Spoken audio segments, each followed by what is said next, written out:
Kasih karunia dan damai sejahtera dari Allah Bapa kita dan dari anaknya Tuhan Yesus Kristus menyertai kamu sekalian. Amin. Bapak, Ibu, dan saudara-saudara yang dikasih oleh Tuhan kita Yesus Kristus dimanapun kita berada, untuk mengawali hari-hari kita, marilah kita mempersiapkan hati dan pikiran kita untuk mendengarkan firman Tuhan yang tertulis di dalam 2 Korintus 3 ayat 17. Demikianlah dikatakan, sebab Tuhan adalah roh, dan di mana ada roh Allah, di situ ada kemerdekaan. Demikian firman Tuhan. Roh Allah adalah roh yang memerdekakan. Bapak, Ibu, dan saudara-saudara yang dikasih oleh Tuhan kita Yesus Kristus, kehidupan kita adalah karena roh Allah ada dalam kehidupan kita. Ketika manusia diciptakan dari debu tanah itu tidak berarti apa-apa. Namun ketika Allah menjamahnya, ketika Allah membentuknya, maka itu menjadi berharga ketika Allah menghembuskan rohnya kepada ciptaan itu. Karena itu Bapak, Ibu, dan saudara-saudara yang dikasih oleh Tuhan kita Yesus Kristus, kehidupan kita ini hendaklah hidup di dalam roh. Kehidupan kita ini hendaklah berada di dalam kehendak roh Allah. Karena ketika roh Allah ada dalam kehidupan kita, maka roh itu yang akan mengarahkan kita untuk tetap setia kepada jalan Tuhan. Karena itu firman Tuhan hari ini menyapa kita dengan mengatakan, sebab Tuhan adalah roh. Karena Allah adalah roh, maka kehidupan kita juga harus hidup di dalam roh. Yaitu roh Allah itu sendiri. Karena roh Allah sudah diberikan kepada kita, maka ikutilah roh Allah mengarahkan kehidupan kita kemanapun kita melangkah. Bapak, Ibu, dan saudara-saudara yang dikasih oleh Tuhan kita Yesus Kristus, di mana ada roh, di situ ada kemerdekaan. Di mana kita mengandalkan roh, maka di situ kita akan memiliki kekuatan. Orang yang merdeka adalah orang yang merasa aman, orang yang selalu bebas bertindak di dalam Kristus, bebas bertindak di dalam Tuhan. Hidup kita adalah hidup yang sudah dikaruniai oleh roh.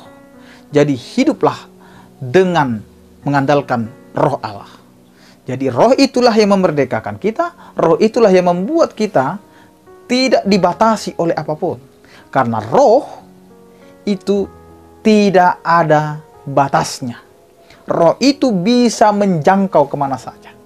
Sehingga ketika kita hidup di dalam roh, maka hidup kita tidak akan lagi ada di dalam ketakutan, kecemasan, dan bahkan keraguan-raguan. Karena jelas apa kata firman Tuhan, daging memang lemah, tetapi roh adalah kuat. Sehingga kita akan dikuatkan oleh roh, walaupun kedagingan kita lemah. Sehingga kemerdekaan itu akan dimunculkan oleh roh yang benar-benar memerdekakan kita. Roh itu adalah Allah itu sendiri. Karena kita adalah ciptaan Allah yang diberikan roh Allah di dalam kehidupan kita. Maka andalkanlah Allah di dalam kehidupan kita, sehingga kita dapat mengatakan, Allah di dalam aku dan aku ada di dalam Allah. Karena roh Allah telah diberikan kepada kita. Jangan pernah ragukan Allah yang bersama-sama dengan kita hari ini.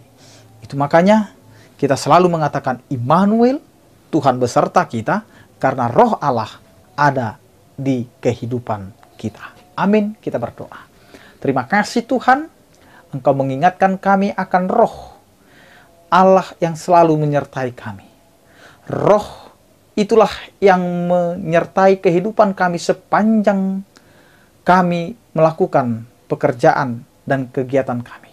Sehingga itulah Tuhan yang mengajari kami untuk semakin meyakini dan percaya atas penyertaan kasih setia-Mu. Berkatilah kami Tuhan di setiap aktivitas kami sepanjang hari ini.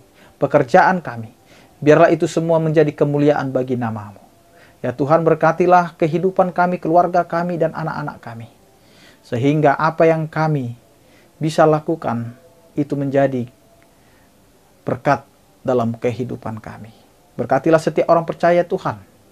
Yang sakit Engkau berikan kekuatan dan kesembuhan. Yang berduka Engkau berikan penghiburan. Yang dalam pergumulan Engkau Tuhan yang memberikan penyertaan-Mu. Terpujilah Engkau ya Tuhan dalam Kristus Yesus Tuhan kami.